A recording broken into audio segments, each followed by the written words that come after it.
Hi guys, so the Wish.com version of Boris Johnson thought that he had scored a goal in the House of Commons on Wednesday when he forced Keir Starmer to withdraw a statement.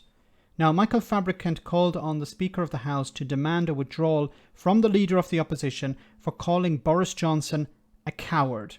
However, this probably backfired for Michael.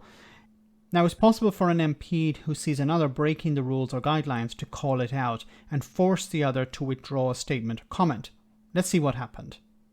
Point of order, Michael Fabricant. Thank you very much, Mr. Speaker. I've just received on the wires that the Leader of the Opposition, and I didn't hear this at the time because of so much noise, called the Prime Minister a coward. Surely that is in breach of Erskine May and improper and should be withdrawn. Can I say there was a lot of language that I couldn't hear today, and I certainly don't want words. Coward is not what is used in this House, and I'm sure that Leader of Opposition would withdraw. I withdraw it. But he's no leader. This is a masterstroke. This is a victory. Now, you may think, well, it's not. How is it a victory? He had to withdraw the statement. Wish.com version of Boris Johnson stood up and said Boris Johnson has been called a coward. The Speaker of the House asked for the word coward to be withdrawn, and Keir Starmer withdrew the word coward, describing Boris Johnson. So what have people taken away from this? Well, that Boris Johnson is a coward. Of course, Keir Starmer is not allowed to say that, so he has to withdraw the statement. Doesn't mean that Boris Johnson is not a coward. It just means you're not allowed to call him a coward in the House of Commons. Now, I have a lot of problems with these rules, okay? You can lie and cheat or whatever in the House of Commons, but you can't call someone a coward.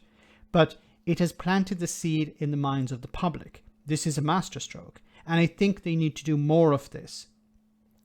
In the same way that another MP, a Labour MP, stood up in the House of Commons and called Boris Johnson a liar. She was forced out. She was told to leave.